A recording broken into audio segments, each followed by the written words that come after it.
আসসালামু আলাইকুম। নতুন আরেকটি ব্লগ ভিডিওতে আপনাদেরকে শুভেচ্ছা অভিনন্দন। অনেকদিন আপনাদের সাথে কোনো ব্লগ শেয়ার হয় না। ভাবলাম একটি ব্লগ শেয়ার করি আপনাদের সাথে। তো আমার সহকর্মী বড় ভাইয়েরা বলতেছে অনেকদিন ধরে বাঙালি খাবারের স্বাদ নিতে পারতেছে না। তো যেমন কথা তেমন কাজ।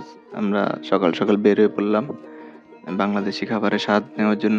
তো আমরা আজকে চলে যাচ্ছি পুডুতে।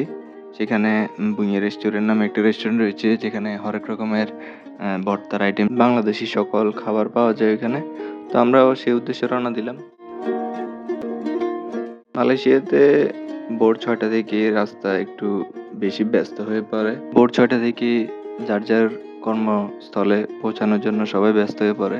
যার জন্য সকাল সকাল রাস্তা অনেক জ্যাম থাকে। আমরাও জ্যামের মধ্যেই অনেকক্ষণ আটকা পড়েছিলাম।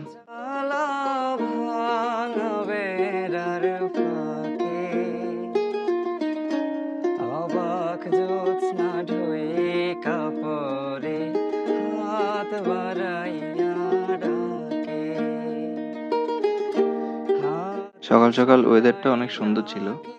কিন্তু মুখে বলে না, আমার কাছে আইলে বন্ধু আমারে পাইবা চারদিকের পরিবেশ দেখতে দেখতে আমরা ছুটে চললাম আমাদের গন্তব্যের উদ্দেশ্যে। আমার ভাঙা ঘরে ভাঙা চালা ভাঙা বেড়ার ফাঁকে অবাক জ্যোৎস্না ঢুয়ে কাপড়ে হাত বাড়াইয়া ডাকে, হাত ইশারায় ডাকে কিন্তু মুখে। মালয়েশিয়ার ওয়েদার দেখতে দেখতে আমরা প্রায় অনেকটাই কাছাকাছি চলে এসেছি। আমার কাছে আইলে বন্ধু আমারে পাইবা না।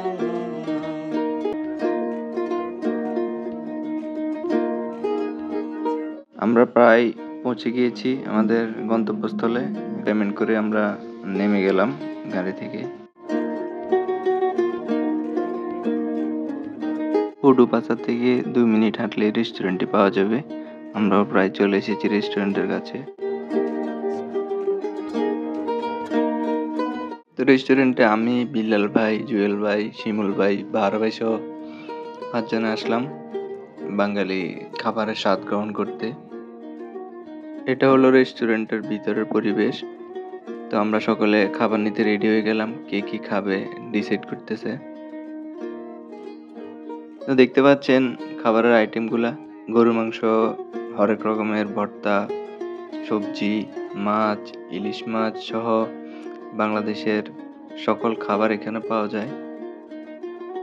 এই রেস্টুরেন্টের স্পেশালিটি হচ্ছে তারা অনেক ভালো ভর্তা বানায় অনেক রকমের আইটেমের। কি পার্টি বিলাল ভাই কি তরফ সে।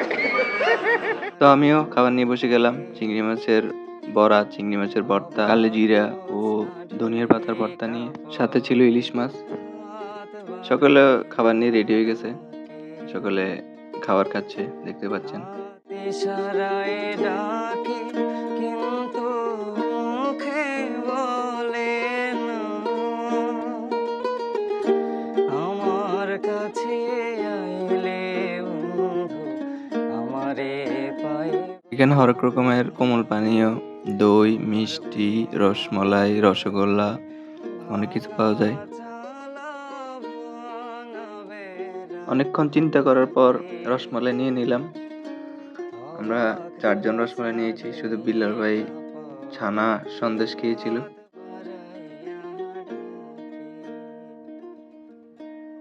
মিষ্টির প্রতি অন্যরকম একটা দুর্বলতা কাজ করার তার জন্য বিলাল ভাইয়ের ছানাতেও আমি একটু ভাগ বসাই দিলাম।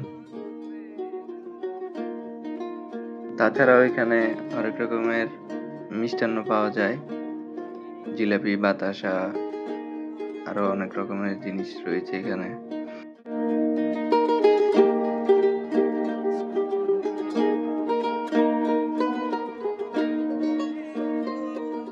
তো খাবার দাবার শেষ করে বিল পেমেন্ট করে এখন আমাদের বিদের পালা।